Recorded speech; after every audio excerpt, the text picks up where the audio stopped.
The thing is, I messed up the Tour de France prediction show so bad. A viewer asked, Jack, are you an idiot? So I have to address that.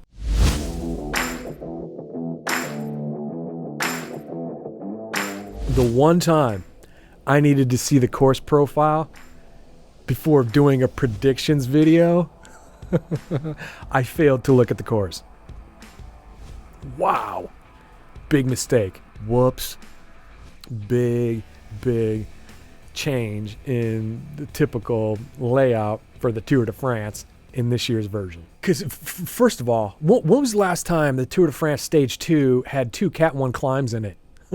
Once I did look at the profiles, the stage profiles, it immediately jumped into my mind. This course is made for Julian Alaphilippe. I don't remember a first week with this many climbs in it. Well, why is that made for Julian Alaphilippe? What happens is you need a bump in the road, right? You need something that's going to create a selection opportunity. You need to put tension on the pack, because if it's flat, everyone can just sit in, roll along, sprinters sprint at the end, day's over.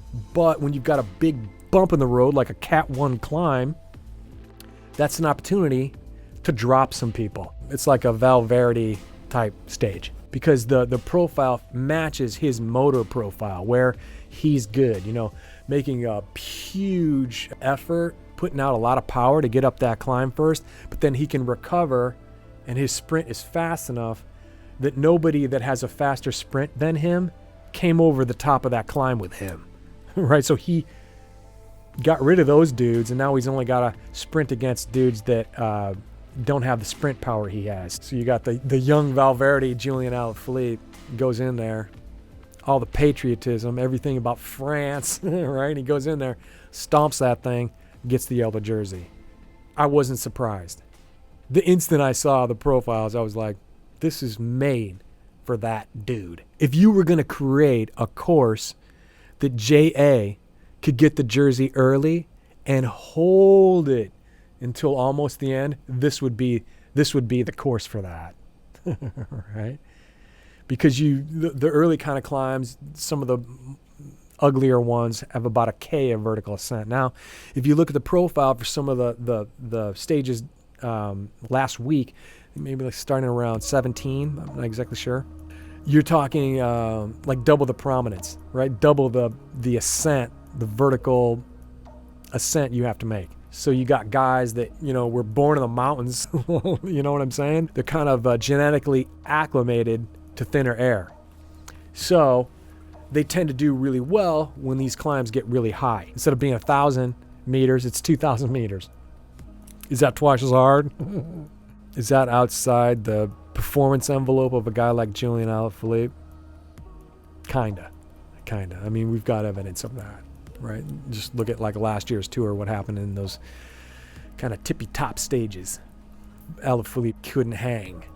And he's going to lose some time. Dude, look at the last stage, the penultimate stage. You got a 36 kilometer individual time trial. Well, the last 6Ks are uphill after all the racing you've just done for 3 weeks.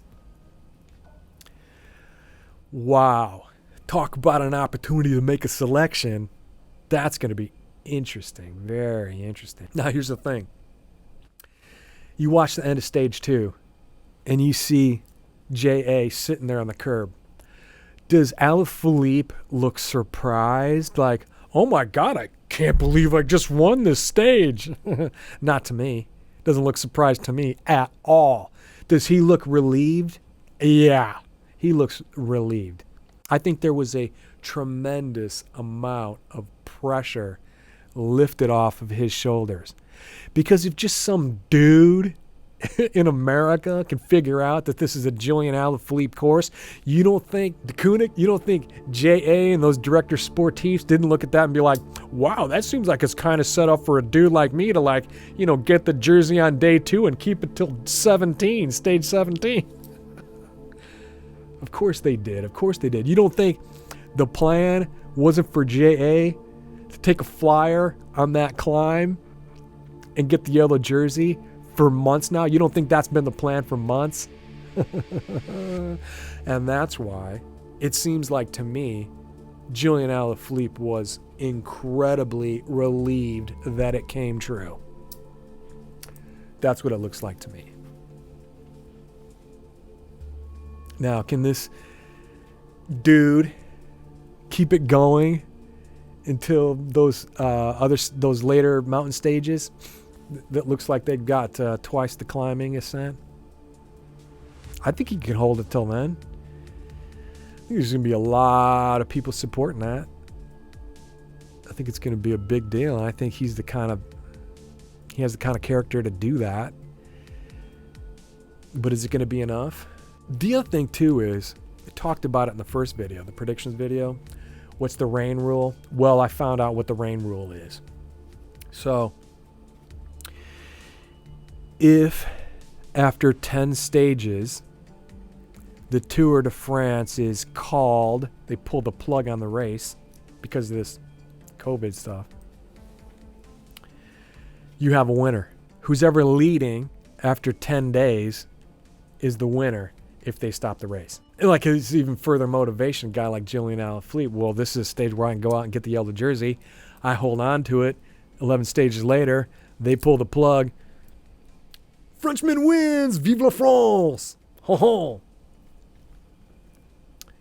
Not a conspiracy theory. It's just, I mean, that's a very plausible scenario that could play out the next couple of weeks. I think it's worth watching. Now, just a couple of comments on watching the coverage so far. You got like this first stage, right? You had all these descents, and it was raining and real slick out there. And you got all these guys hitting the deck. It's tough. Like, for example, you're like, well, you're just falling off your bike. How bad could it be? Dude, if I held you like 5 feet above the ground and just dropped you and you hit the ground without breaking your fall, you'd be banged up. Now, what if we were going 30 miles an hour when I dropped you? It's tough, dude. It's tough. You hit the deck, man, and now you've got to recover from the ride, and you got to recover from the physical trauma that's happened to your body, of the soft tissues that are involved, your bone, whatever it is. You've got a bigger task of recovering, and it just makes it that much harder. Now, it's not the end of the world. Guys can crash and come back, win the Tour de France, but it doesn't make it any easier, right? Like a guy like Lawson Craddock last year. Lawson Craddock last year? Was it 2 years ago? Whatever. That, to me, is a bigger accomplishment than whoever won the Tour de France that year. Because you've got so much more on your plate when you've got to recover from an injury, from a wound that you got because you crashed during the race. You got a pro cyclist, right, who ridden a couple of Tour de France's. Maybe he has some results and whatever. But if he's just talking with his friends, the biggest accomplishment was finishing the Tour de France. I finished 2 times or whatever. You know what I'm saying? Because it's so difficult to finish the Tour de France. That it's like the highlight of a guy's career, just that he finished the race. So these things where a guy hits deck, it's a big deal. It's a big deal, and they're going to suffer for it, and they're going to have to do that much more. Like I said, I think you're going to see a long run Julian Alaphilippe in the yellow jersey. Can he leg it out to the end and do what he has to do at those tippy-top stages at the end? I doubt it. But you never know. Things happen. As much fun as this is talking Tour de France, I think we got to get back to regularly scheduled things we got planned for you. Talk about what an in-guide is, a little bit more about the flow state, and why you want to do those things. Why is it important for us to know about all that? Well, because it could affect your life.